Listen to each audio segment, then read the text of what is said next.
Santo Tomás de Aquino. Suma de Teología. Tomo primero. Cuestión 94. Sobre el estado y condición del primer hombre, lo referente al entendimiento. Ahora hay que tratar lo referente al estado o condición del primer hombre. En primer lugar, lo referente al alma, después, al cuerpo. Lo primero implica un doble aspecto: 1, el entendimiento; 2, la voluntad. La cuestión sobre lo referente al entendimiento plantea y exige respuesta a 4 problemas. 1. ¿Vio o no vio el hombre a Dios en su esencia? 2. ¿Pudo o no pudo ver a los ángeles? 3. ¿Lo conoció o no lo conoció todo? 4. ¿Pudo o no pudo equivocarse o engañarse? Artículo 1. ¿Vio o no vio el hombre a Dios en su esencia? Objeciones por las que parece que el hombre vio a Dios en su esencia. La bienaventuranza del hombre consiste en la visión de la esencia divina, pero el primer hombre, cuando vivía en el paraíso, tuvo una vida dichosa sin faltarle nada. Como dice, si los hombres tenían los mismos afectos que nosotros ahora, como eran felices en aquel lugar de indescriptible felicidad que era el paraíso. Por lo tanto, parece que el primer hombre en el paraíso vio a Dios en su esencia. Más aún, dice Agustín, al primer hombre no le faltaba nada de lo que su buena voluntad podía alcanzar, pero su buena voluntad no podía alcanzar nada mejor que la visión de Dios en su esencia. Por lo tanto, el primer hombre veía a Dios en su esencia. Todavía más, la visión de Dios en su esencia consiste en verle sin mediación y sin enigma, pero el hombre, en el estado de inocencia, vio a Dios sin mediación alguna. Como dice, lo vio también sin enigma, pues, según Agustín, el enigma lleva consigo oscuridad, y ésta vino después del pecado. Por lo tanto, el hombre en aquel primer estado vio a Dios en su esencia. En cambio está lo que dice el apóstol en 1 Corintios 5, 46. No es primero lo espiritual, sino lo animal, pero sumamente espiritual es ver a Dios en su esencia. Por lo tanto, el primer hombre, en su primer estado de vida animal, no vio a Dios en su esencia. Solución: hay que decir, el primer hombre no vio a Dios en su esencia según el estado común de aquella vida, a no ser que digamos que lo vio en rapto, cuando Dios infundió en Adán un profundo sueño.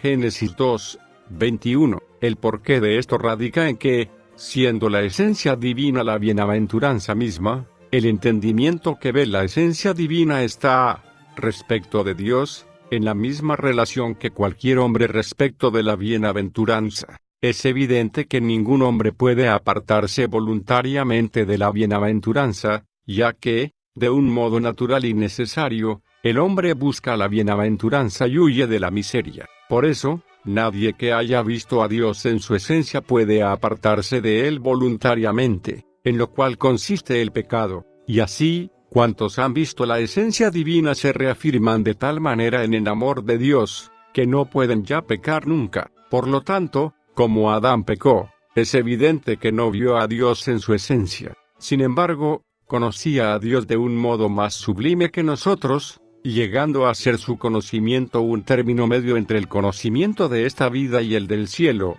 por el que se ve la esencia de Dios. Para demostrarlo hay que tener presente que la visión de Dios en su esencia se distingue de la visión de Dios por medio de las criaturas, pero cuanto más elevada y semejante a Dios es una criatura, tanto más claramente se ve por medio de ella a Dios, como al hombre se ve mejor reflejado en un espejo limpio.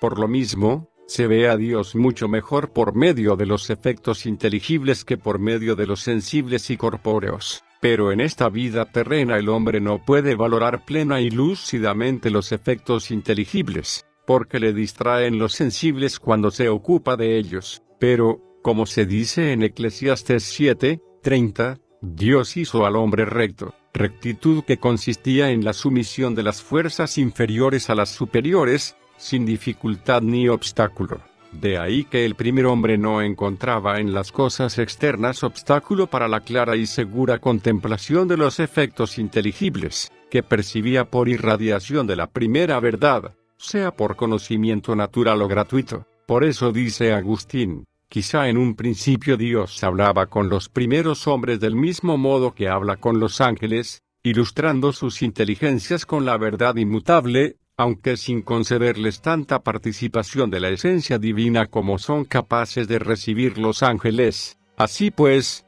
conocían más claramente que nosotros a Dios por medio de estos efectos inteligibles. Respuesta a las objeciones.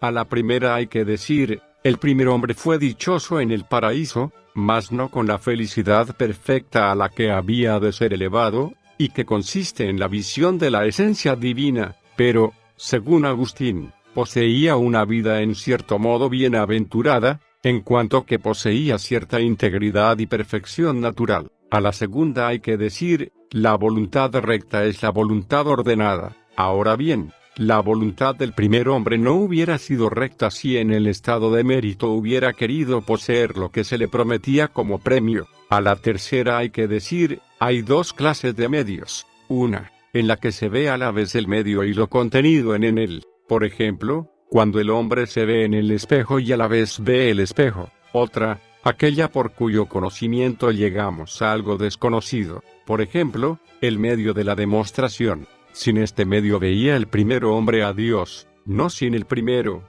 pues no era conveniente que el hombre llegara al conocimiento de Dios por una demostración tomada de algún efecto, como precisamos nosotros, sino que juntamente con los efectos, sobre todo intelectuales, conocía a su modo a Dios en ellos. También hay que tener presente que la oscuridad que implica la palabra enigma puede tomarse en un doble sentido. Primero, en cuanto que toda criatura es algo oscuro comparada con la inmensidad de la claridad divina. Así, Adán veía a Dios en enigma porque lo veía por medio de efectos creados. Segundo, en cuanto que procede del pecado. Así, las preocupaciones sensibles impiden al hombre ocuparse de las cosas inteligibles. Tomado en este sentido, Adán no vio a Dios en enigma. Artículo 2. Adán, en su estado de inocencia, ¿vio o no vio a los ángeles? Objeciones por las que parece que Adán, en el estado de inocencia, vio a los ángeles. Dice Gregorio en Cuarto de Diálogo, en el paraíso, el hombre estaba acostumbrado a gozar de la palabra de Dios y a estar entre los espíritus de los ángeles bienaventurados por la pureza de su corazón y la claridad de la visión. Más aún, el alma, en el estado terreno, no puede conocer las sustancias separadas, porque está unida al cuerpo corruptible, el cual, como se dice en Sabiduría 9:15, sobrecarga al alma. De ahí que el alma separada pueda conocer las sustancias separadas, como ya dijimos. Pero el alma del primer hombre no estaba sobrecargada por el cuerpo, por no ser corruptible. Por lo tanto, podía ver las sustancias separadas. Todavía más, una sustancia separada conoce a otra al conocerse a sí misma, como se dice en el libro de Causas. Por lo tanto, como el alma del primer hombre se conocía a sí misma, conocía también las sustancias separadas. En cambio, el alma de Adán era de la misma naturaleza que la nuestra, la cual no puede conocer en el estado actual las sustancias separadas. Por lo tanto, tampoco las conoció Adán. Solución. Hay que decir, el estado del alma humana puede distinguirse de dos maneras. En primer lugar, por el diverso modo de su ser natural. Así se distingue el estado del alma separada del estado del alma unida al cuerpo. En segundo lugar se distinguen el estado de alma íntegra y corrompida, aunque ambas poseen la misma naturaleza esencial. Así, el estado de inocencia se distingue del estado del hombre después del pecado, pues el alma humana en el estado de inocencia era apta para perfeccionar y regir el cuerpo, como ahora. Por eso en Génesis 2:7 se dice, el primer hombre fue ser animado, es decir, su alma daba vida animal al cuerpo, pero poseía la integridad de esta vida en cuanto que el cuerpo estaba totalmente sometido al alma sin ser ningún impedimento, como dijimos. Es evidente que, por el hecho de ser el alma apta para regir y perfeccionar al cuerpo en su vida animal, le corresponde conocer recurriendo a las imágenes. Así conocía también el alma del primer hombre. Según este modo de conocer, en el alma se da, como dice Dionisio, un movimiento en 3 grados. El primero hace que el alma de lo externo vuelva sobre sí misma. El segundo, que ascienda para unirse a las virtudes superiores unidas, a los ángeles; el tercero, que sea llevada al supremo bien, a Dios. Siguiendo el primer proceso, de lo externo a sí misma, se perfecciona el conocimiento del alma, porque la operación intelectual del alma se ordena naturalmente a lo externo. Como dijimos, por el conocimiento de lo externo puede conocerse perfectamente nuestra operación intelectual, como el acto por medio del objeto, y, a su vez, por la operación intelectual puede conocerse perfectamente el entendimiento humano,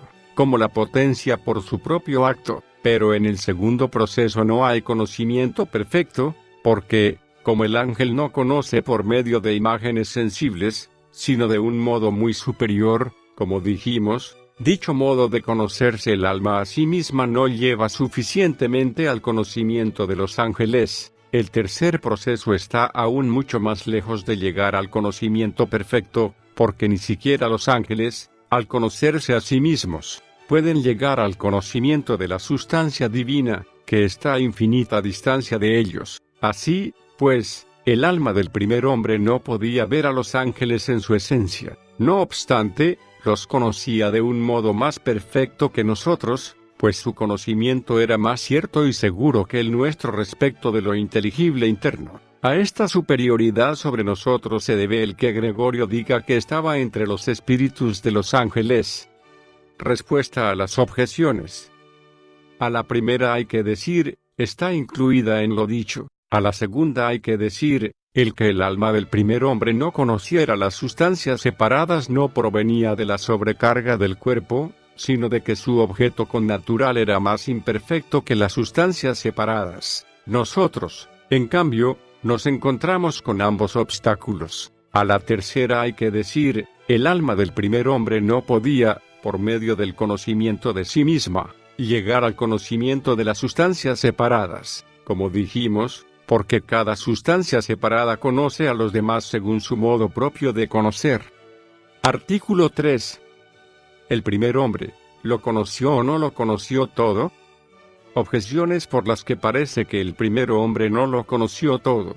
Esta ciencia tenía que poseerla o por especies adquiridas o connaturales o infusas, pero no pudo poseerla por especies adquiridas, pues tal conocimiento procede de la experiencia, como se dice en Primera de Metafísica, y no era experto en todo, tampoco por especies connaturales, pues era de la misma naturaleza que nosotros, y nuestra alma es, como dice el filósofo en Tercera de Anima, como una tablilla en la que nada hay escrito. Si la tuvo por especies infusas, su ciencia de las cosas no fue idéntica a la nuestra, que adquirimos de las cosas mismas. Más aún, en todos los individuos de una misma especie se da el mismo modo de conseguir la perfección, pero los hombres no adquieren la ciencia de todo en el instante en que empiezan a existir, sino que la adquieren con el tiempo de manera adecuada a su modo propio. Por lo tanto, tampoco Adán poseyó la ciencia de todo en el instante de su formación.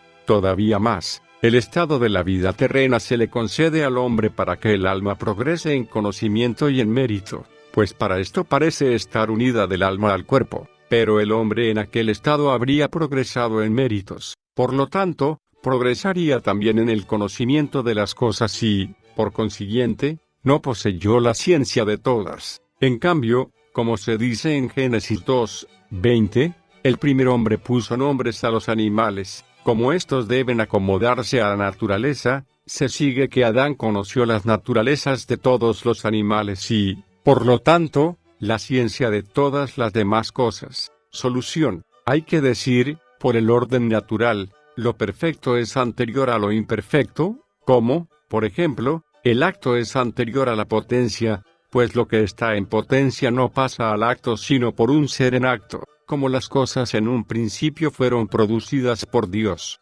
no sólo para que existieran, sino también para que fuesen principios de otras, por eso fueron producidas en estado perfecto, conforme al que pudieran ser principio de otras, pero el hombre puede ser principio de los demás, no sólo por la generación corporal, sino también por la instrucción y el gobierno. De ahí que el primer hombre, así como fue producido en estado perfecto en su cuerpo para poder engendrar, también fue hecho perfecto en cuanto a su alma para que pudiera instruir y gobernar a los demás, pero nadie puede instruir sin poseer ciencia. Por lo mismo, el primer hombre fue creado por Dios en tal estado que tuviera ciencia de todo aquello en que el hombre puede ser instruido, esto es, todo lo que existe virtualmente en los principios evidentes por sí mismos, esto es, todo lo que el hombre puede conocer naturalmente, y para el gobierno propio y el de los demás. No solo es necesario el conocimiento de lo que puede saberse naturalmente, sino de lo que supera el conocimiento natural, pues la vida humana se ordena a un fin sobrenatural, del mismo modo que a nosotros, para gobernar nuestra vida, nos es necesario conocer los contenidos de la fe. Por eso, el primer hombre recibió conocimiento de lo sobrenatural tanto cuanto le era necesario para el gobierno de la vida humana en aquel estado. Las demás cosas que ni por investigación pueden conocerse ni son necesarias para el gobierno de la vida humana, el primer hombre no las conoció, como los pensamientos de los hombres, lo futuro contingente y algunas cosas muy concretas, como, por ejemplo, ¿cuántas piedrecitas hay en el lecho de un río? Respuesta a las objeciones. A la primera hay que decir, el primer hombre poseyó la ciencia de todas las cosas por medio de las especies infundidas por Dios. No obstante, esta ciencia no fue distinta de la nuestra, como tampoco los ojos que Cristo dio a un ciego de nacimiento son distintos de los ojos naturales. A la segunda hay que decir, Adán, como primer hombre, debería poseer alguna perfección que no poseen los demás, como se ve por lo dicho. A la tercera hay que decir, Adán no hubiera progresado en la ciencia de lo natural en cuanto al número de cosas sabidas, sino en cuanto al modo de saber. Lo que sabía intelectualmente, lo hubiera sabido después por experiencia. En cuanto a lo sobrenatural, hubiera progresado también en su número por medio de nuevas revelaciones, al igual que los ángeles progresan por nuevas iluminaciones, pero no son idénticos el progreso de mérito y de ciencia, porque un hombre para otro no es principio de mérito como si lo es de ciencia. Artículo 4. ¿El hombre en su primer estado, pudo o no pudo ser engañado? Objeciones por las que parece que el hombre en su primer estado pudo ser engañado. Dice el apóstol en 1 Timoteo 2, 14, la mujer, seducida, incurrió en la transgresión, más aún, dice, la mujer no se horrorizó de que hablara la serpiente, porque creyó que había recibido de Dios la función de hablar, pero esto era falso. Por lo tanto, la mujer fue engañada antes de pecar.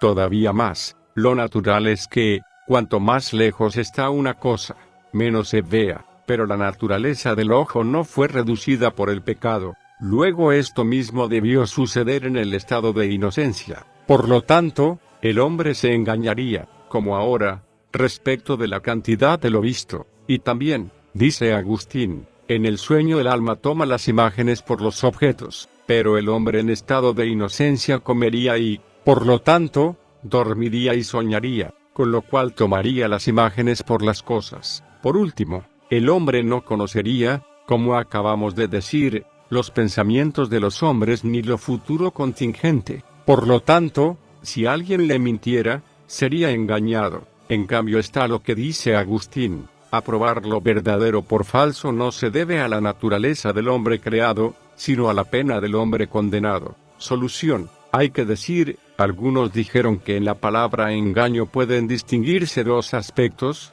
cualquier estimación por la que se toma lo falso por verdadero sin asentimiento firme, y la firme credulidad.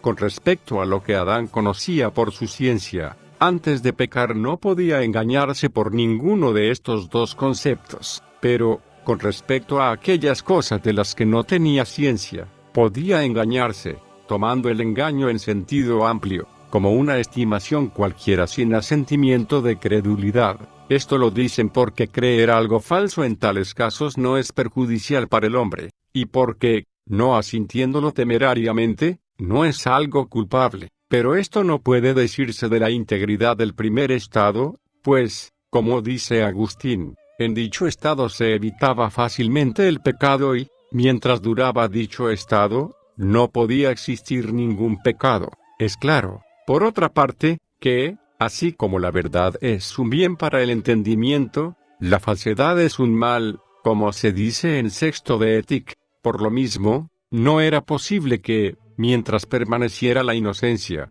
el entendimiento humano asintiera a algo falso tomándolo por verdadero. Así como en los miembros del cuerpo del primer hombre faltaba alguna perfección, por ejemplo, el resplandor de la gloria, sin que por ello pudiera darse en ellos mal alguno, así también en su entendimiento podía faltar algún conocimiento, pero no podía darse alguna apreciación de lo falso como verdadero. Esto es claro. Además, si consideramos la rectitud del estado primitivo, según el cual, siempre que el alma permaneciera fiel a Dios, sus potencias inferiores se someterían a las superiores sin obstaculizarlas. Es evidente, por lo dicho, que el entendimiento nunca se equivoca sobre su objeto propio, de ahí que nunca se engaña por sí mismo, sino que todo engaño le viene de alguna facultad inferior, como la imaginación o facultades sensibles. Por eso, cuando no está impedida la facultad natural del juicio, no nos engañan tales apariencias, sino sólo cuando está impedida, como sucede en el que duerme, de todo lo cual se deduce que la rectitud del estado primitivo no era compatible con engaño intelectual alguno. Respuesta a las objeciones. A la primera hay que decir, la seducción de la mujer, aunque precedió al pecado de obra, fue posterior al pecado de presunción interna, pues dice Agustín, la mujer no hubiera dado crédito a las palabras de la serpiente si en su mente no hubiera existido, ya antes, el amor a la propia potestad y cierta estimación presuntuosa de sí misma. A la segunda hay que decir, la mujer creyó que la serpiente había recibido la misión de hablar, no de un modo natural, sino sobrenatural, pero tampoco es necesario aceptar en esto la autoridad del maestro de las sentencias. A la tercera hay que decir, si a los sentidos o a la imaginación del primer hombre se les hubiera representado algo de manera distinta a como está en la naturaleza, no por ello hubiera sido engañado, puesto que su razón hubiera descubierto la verdad. A la cuarta hay que decir, lo que sucede en el sueño no se le imputa al hombre, ya que en ese estado no hace uso de su razón, que es el acto propio suyo. A la quinta hay que decir, si alguien hubiera dicho algo falso sobre lo futuro contingente o sobre los entresijos de los corazones, el hombre en estado de inocencia no hubiera creído que era así en efecto, sino que lo hubiera creído como posible. Esto no es creer lo falso. O puede decirse también que Dios le asistiría para que no fuera engañado en aquello de lo que no tenía ciencia, y no puede alegarse, como hacen algunos, que en la tentación no recibió ayuda para no caer en ella, a pesar de ser cuando más la necesitaba, porque ya se había albergado el pecado en su interior y no había recurrido al auxilio divino.